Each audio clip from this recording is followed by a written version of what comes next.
Hi people, how's it going? If you watched yesterday's video, you probably noticed that I was in a bar or something. Well, I was there at 2 in the morning. I could almost fall asleep now. And then I finally got to sleep at 5 or something. Then I woke up at 7:30. So I've like slept nothing. So this video is really taking a lot from me. So I hope you appreciate it. And I wanted to talk about something that I had recorded, but it was a pretty bad quality and I didn't think I explained myself properly.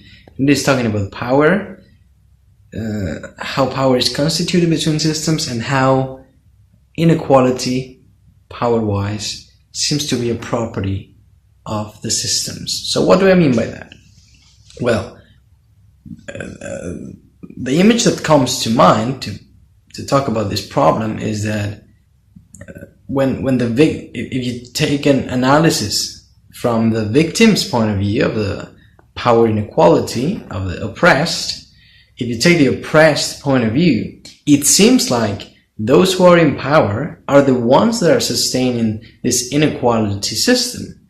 And if they were just overthrown, then everything would be fixed and we could reach some sort of equality and redistribution of wealth and power.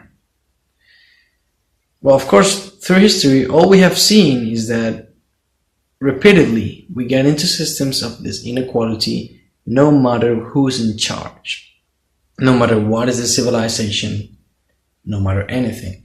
And I think this works with not only nations, but any system of exploitation from one part of the system that controls the other little parts of the system. If the system is big enough, and sometimes if it's little, sometimes it's even a family.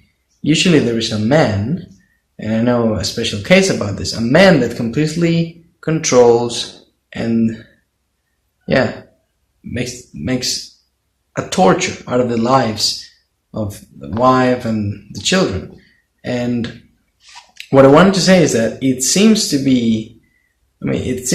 easy for me to assume that oppression, that inequality of power, that concentration of the whole power of the system into a very little part of the system, like it is the elites or the oppressors, pressing system, this seems to be a natural occurrence. It doesn't seem to be something that we should, of course, the oppressors are to blame about the oppression that they're making, but it doesn't seem that if particularly they went away, the oppression system would go with them. So what I mean by that is that if you stop looking at the victim's point of view, which you should always look at first, or the oppressor's point of view, and you just look at the system from outside, as a system, you just look at it as a system, you don't value it and judge it, you start to see that the same pattern repeats every time that there are interactions between a lot of elements. And it seems like as long as there's a population, right, and there are interactions between the population, there seems that like a sort of hierarchy arises from that, and a very little percentage of the integrants of the system, people who are part of the system, become the dominant force in the system, always.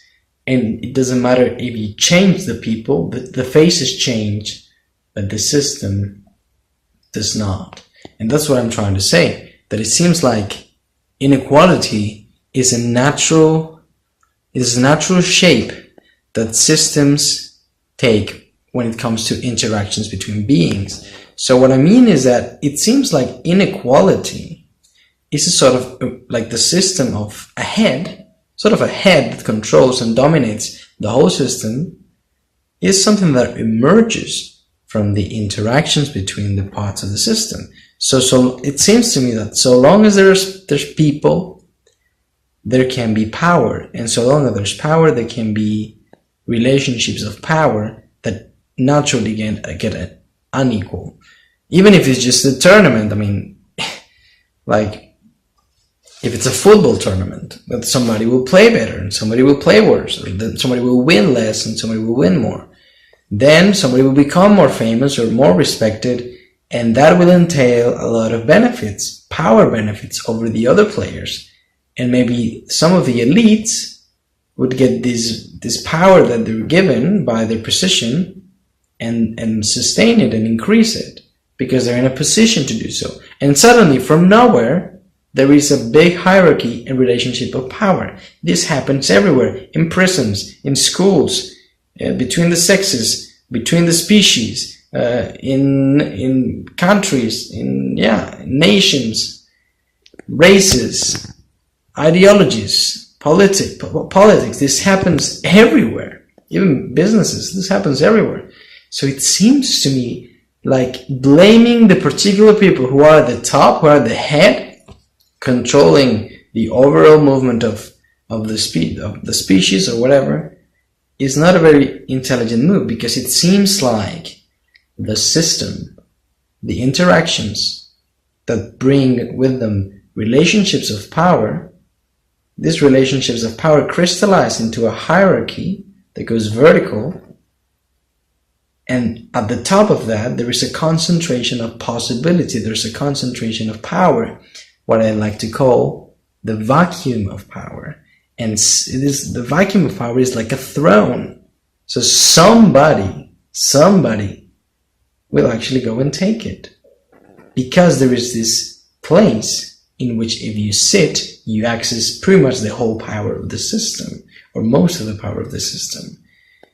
What is difficult to see is how the hell do we create a system that does not create this vacuum of power, this incredible point in which if you access that, you get the control of the whole system.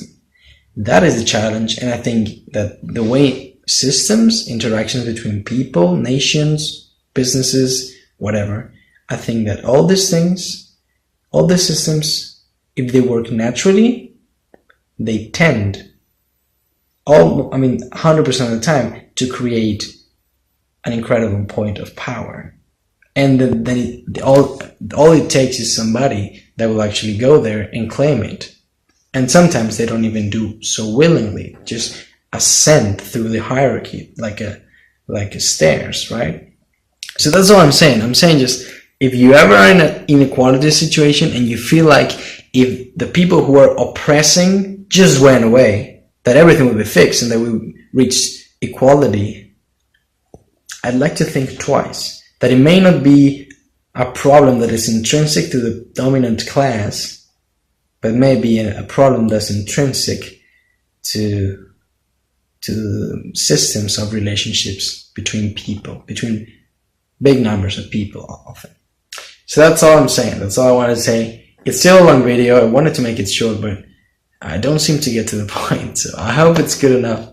And yeah, sorry about that. I'm very sleepy. I'm sleepy as hell. And yeah, I'll see you tomorrow for another video. Bye bye.